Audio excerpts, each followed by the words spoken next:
Olá, meu nome é Elia Alves, eu sou professora do Departamento de Relações Internacionais da UFPB e esse é o Superiore, o canal em que a gente conversa sobre questões de ensino superior em relações internacionais.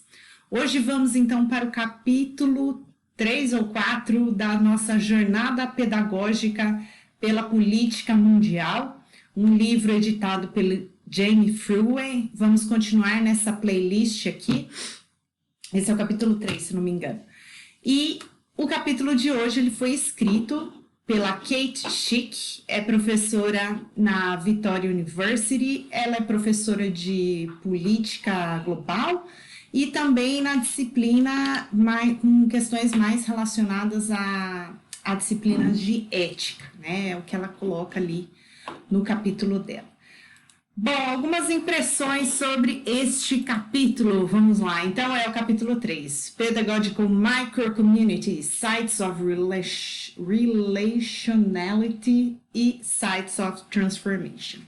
Então o título do capítulo é sobre a formação de microcomunidades na sala de aula, né? É muito legal que o capítulo, o autor tem que colocar o tipo de sala que ele dá aula, né? Então, ela coloca que geralmente são turmas grandes, de 30 a 50 alunos, e ela vai contar, lógico, naquela trajetória da jornada pedagógica, falando um pouco sobre sua formação acadêmica e profissional, assim como nos capítulos anteriores, e colocando algumas questões pedagógicas que ela foi evoluindo ao longo do caminho.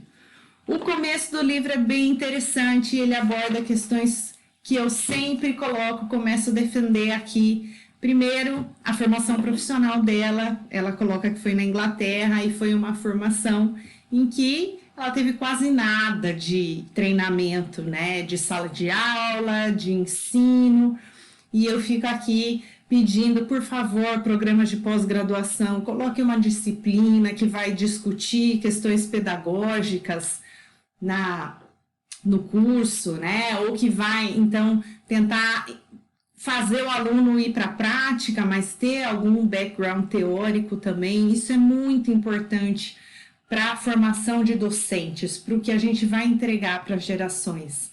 Né? O Momento Propaganda, o programa de pós-graduação onde eu dou aula, o PGPCI, aqui da UFPB, eu tenho a felicidade, né, de estar nesse programa em que nós oferecemos disciplinas para os alunos de laboratório de ensino, os alunos vão ter contato, vão refletir sobre essas questões de ensino. Tem o núcleo de aprendizagem, o OPA, que é coordenado pelo professor Anielson, do programa de pós-graduação de administração aqui da UFPB, professora Carol Cruta, Ana Lúcia, todos eles da área de administração, mas que estão pensando a questão da pedagogia do ensino superior. Então, é muito importante esse tipo de discussão quando o aluno ainda está na sua formação, para que ele não chegue e aconteça o que aconteceu com a autora desse capítulo. Ela fala que ela se sentiu num voo cego, né? Num voo às cegas, a gente fala. Então, é como se ela não tinha noção de como conduzir uma sala de aula nas primeiras vezes em que ela estava nesse momento, e ainda mais na graduação, porque você está muito distante da graduação no momento em que você começa a dar aula da graduação, então você já nem lembra mais como era a sua cabeça naquele contexto, né?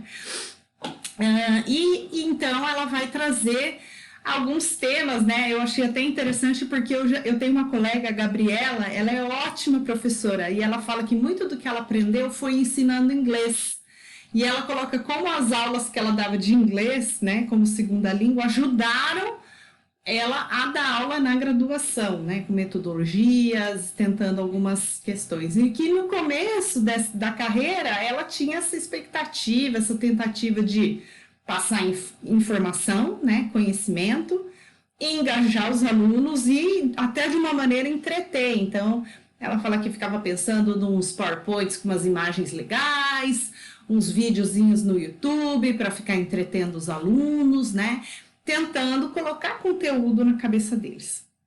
E ela vai então dizer que ela nesses primeiros anos da jornada dela, ela cometeu alguns tropeços. O primeiro dele é promoção de discussões em grupos, mas que eram discussões focadas em conteúdo e não relacionamento. E se vocês estão lembrados, o título dela é Micro Communities, né? Então, a criação, trabalhar o ensino nos grupos, mas tentando estabelecer relações, né, pessoais entre esses alunos, de maneira que eles se abram para ouvir o outro.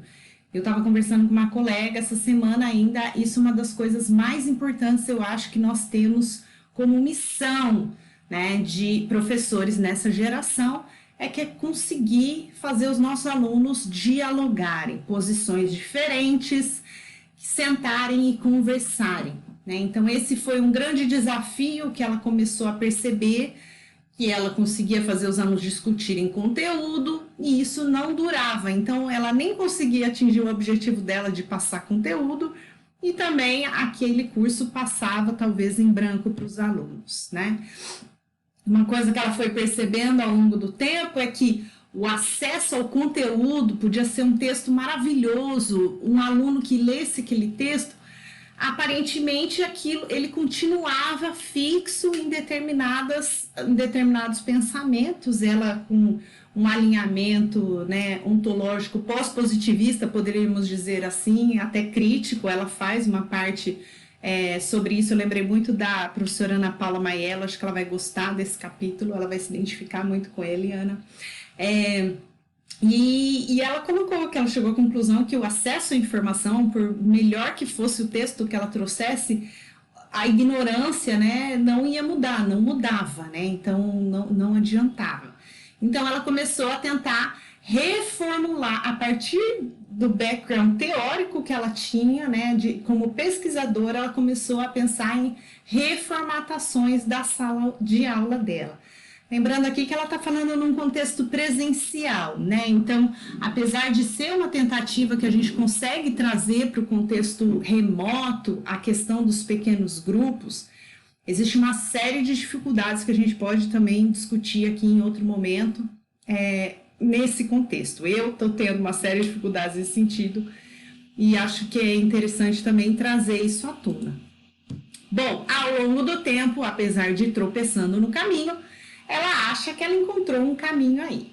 E vou dizer para você que o caminho dela, pelo que ela descreve, tem muita coisa, quem conhece, da pedagogia de Paulo Freire, né? Mas em nenhum momento ela cita Paulo Freire.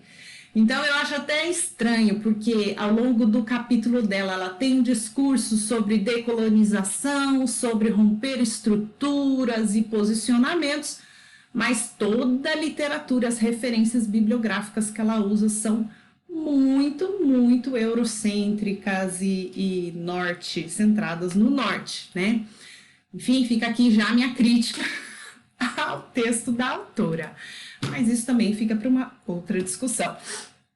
Então, ela diz que 2 realinhamentos importantes que ela implementou na sua sala de aula aqui, para conseguir implementar, primeiro, co-aprendizado entre estudantes. Isso me lembrou muito um termo que está bem famoso, né, por esse professor de Harvard, que é o Eric Mazur, que é o Peer Structure. Inclusive, falando de polêmica, que foi o capítulo anterior, de ensino polêmico, eu vou postar aqui na descrição do vídeo um vídeo que o Eric Mazur gravou agora recentemente, em maio de 2021, se não me engano. Enfim, foi agora em 2021, dizendo que ele, apesar de todo mundo falar que o semestre foi desastroso, né, o semestre remoto, ele chegou à conclusão que os alunos teve bons resultados, que os alunos dele gostaram muito, né, ele teve bons resultados em questão, ensinando física remotamente. Então, confere lá esse vídeo do Eric Mazur, super polêmico, né? Eu entendi que ele falou que, lógico, ele não quer ficar só no remoto, né? Não é disso que ele está falando, mas ele coloca que algumas coisas que ele conclui que deram certo, ele pretende continuar aqui quando voltarmos para as aulas presenciais. Eu fiquei pensando, será que tem alguma coisa do remoto que eu conseguiria continuar? Eu ainda não sei. Mas se você tem alguma coisa que você falou, puxa, isso foi bom, compartilha aqui, comenta aqui, que a gente pode também discutir isso em outro momento. E aí, esse é um tema muito importante, muito quente, que tem funcionado, tem uma plataforma bem interessante, se você não conhece também, o Perusal, vou colocar aqui para você, você faz o upload do texto, seus alunos se cadastram nessa plataforma, ela é gratuita também, e eles podem fazer comentários, questões ao longo do texto, é super interessante e ele permite esse Perusal. Eu tentei fazer isso no Google Drive, isso no semestre passado, não deu muito certo, percebi que muitos alunos eram sempre os mesmos que comentavam no começo do semestre, isso foi perdendo um pouco a empolgação ao longo do semestre, mas eu estou pensando talvez até em migrar para essa plataforma no semestre que vem, vamos ver se dá certo. E ela tenta fazer, né, através desses grupos do coaprendizado, o desenvolvimento de uma autorreflexão crítica. Né? Porque um termo que ela utiliza muito é o reconhecimento da vulnerabilidade, né? Que é o ponto necessário que os alunos precisariam chegar, né? O só sei que nada sei, para conseguir dialogar, para conseguir entender uma visão diferente da sua. E como ela faz isso, então, na sala de aula? Ela divide os grupos intencionalmente. Ela faz um balanço de gênero, étnico e classe social ali. Ela tenta fazer grupos grandes e também grupos pequenos. E a principal atividade que ela apresenta é ensaios reflexivos ao final de toda a aula. Então, ao final de toda a aula, ela pede para o aluno escrever um ensaio sobre o que ele aprendeu naquele dia. Então, ela fala caneta, papel, sem celular, sem computador. E depois desse tempo que ela dá para o aluno escrever, ela coloca o aluno para discutir ou no grupo pequeno ou no grupo grande para falar do seu ensaio, para compartilhar com os colegas e tentar gerar uma discussão sobre o que foi aprendido. Eu achei super interessante isso.